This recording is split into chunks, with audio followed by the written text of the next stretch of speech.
की पटरियों को ठीक करने का काम, जिस पे आप 180 किलोमीटर 160 किलोमीटर की स्पीड की ट्रेनें चला रहे हैं, वो रेलवे की पटरियां कब ठीक होंगी मान्यवर? ये सरकारी पटरी से उतर गई है। मोदी जी, अरे मोदी जी विदेश मंत्री बन जाते हैं, शिक्षा मंत्री बन जाते हैं, सांस्कृतिक मंत्री बन जाते हैं, विज्ञान मंत्री बन जाते हैं। मोदी जी के अंदर बहुत कला है, खेल मंत्री बन जाते हैं। सारा मंत्रालय अकेले मोदी जी चला रहे हैं, इसलिए इस पे नाराज नहीं होना चाहिए। जब ये मंत्री बने, पूरे देश को उम्मीद थी कि रेलवे के अंदर क्रांतिकारी बदलाव आएगा।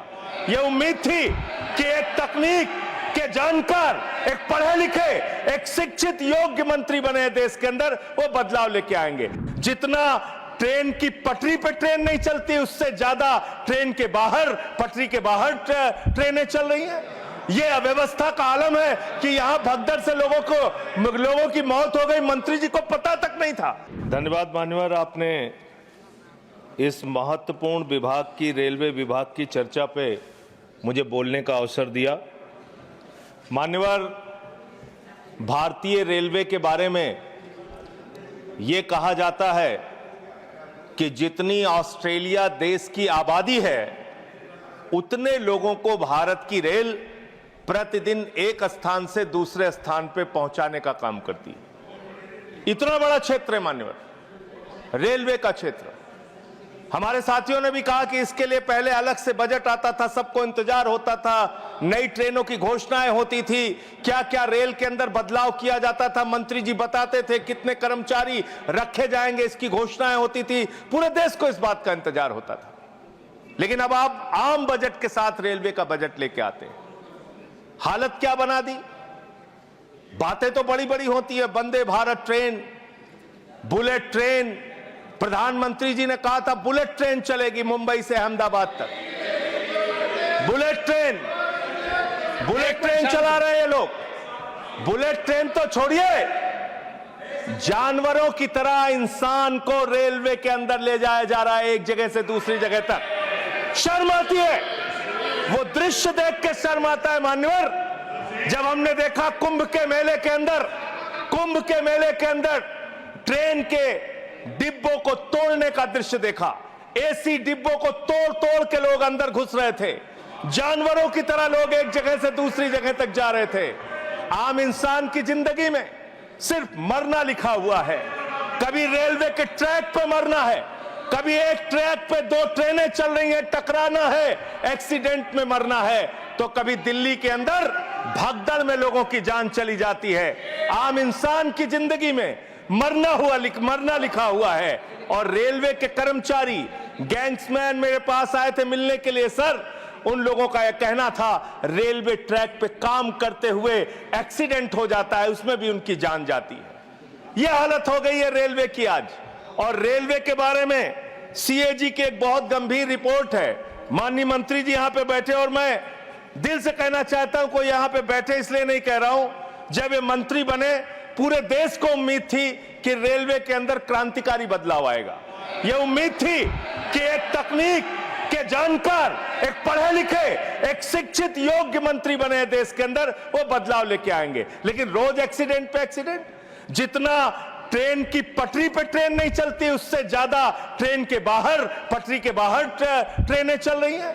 यह अव्यवस्था का आलम है कि यहां भगदड़ से लोगों की मौत हो गई, मंत्री जी को पता तक नहीं था। इसका मतलब इनके कर्मचारी, इनके अधिकारी इनको बताते भी नहीं कि इतना बड़ा हादसा हो गया। इसी दिल्ली में लोगों की मौत हुई। सर, मैं सीएजी की रिपोर्ट एक आई रेलवे के बारे में, उसके बारे में अपनी बात कह के अपनी बात खत्म करूंगा। 2604 करोड़ रुपए, 2604 करोड़ रुपए की गड़बड़ी रेलवे में पकड़ी गई। और इस गड़बड़ी के अंदर 834 करोड़ की गड़बड़ी ऐसी है जिसको मेरे ख्याल से मंत्री जी भी सुनेंगे तो शर्म आएगी। मुंबई से बांद्रा तक एक रेलवे के डेवलपमेंट का प्रोजेक्ट रखा जाता है, उसके लिए लोन लिया जाता है, उस लोन के ऊपर जो कर्ज का ब्याज दिया जाता है वो 834 करोड़ रुपए दिया जाता है, लेकिन वो परियोजना शुरू तक नहीं होती। मान्यवर, यह है अनियमितता का मामला आपके यहां। इसका स्पष्टीकरण दीजिएगा अगर आपको मौका मिले। और अंत में एक बात कह के खत्म करूंगा अपनी बात, क्योंकि समय कम है। मान्यवर, हम लोगों ने एक फिल्म देखी थी बहुत पहले, सारी दुनिया का बोझ हम उठाते हैं, लोग आते हैं, लोग जाते हैं, हम वहीं पे खड़े रह जाते हैं। ये कुलियों के दर्द के बारे में मैं बता रहा हूं। कुलियों के संगठन के लोग मुझसे मिलने के लिए आए थे 3 दिन पहले मान्यवर, और पूरे देश में 19,000 कुली हैं जिनको उस समय की 2009 के अंदर उनके लिए घोषणा की गई थी कि उनके बच्चों को नौकरी दिया जाएगा, उनको गैंग्समैन की नौकरी दिया जाएगा।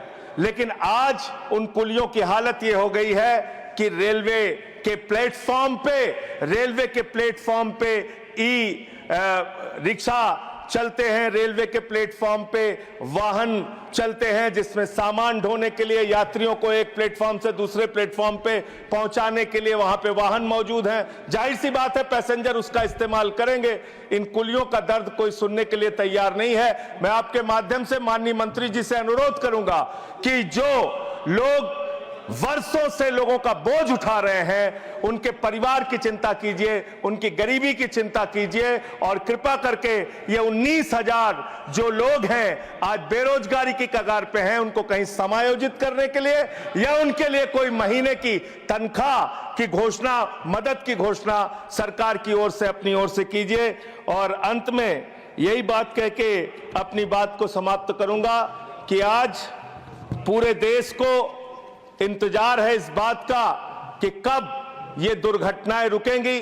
पूरे देश को इंतजार है इस बात का कि 3 लाख भर्तियां जो आपने रोक रखी हैं, जिसके कारण आज संवेदनशील जगहों पे एम्प्लॉय नहीं है, कर्मचारी नहीं है, दुर्घटनाएं हो रही हैं, वो कब रुकेंगी। और रेल की पटरियों को ठीक करने का काम, जिस पे आप 180 किलोमीटर 160 किलोमीटर की स्पीड की ट्रेनें चला रहे हैं, वो रेलवे की पटरियां कब ठीक होंगी मान्यवर। ये सरकार ही पटरी से उतर गई है इस सरकार के। और अभी ये नासिर भाई काफी दुखी थे, कह रहे थे रेल मंत्री बन जाते हैं मोदी जी। अरे मोदी जी विदेश मंत्री बन जाते हैं, शिक्षा मंत्री बन जाते हैं, सांस्कृतिक मंत्री बन जाते हैं, विज्ञान मंत्री बन जाते हैं। मोदी जी के अंदर बहुत कला है, खेल मंत्री बन जाते हैं। सारा मंत्रालय अकेले मोदी जी चला रहे हैं, इसलिए इस पे नाराज नहीं होना चाहिए। धन्यवाद।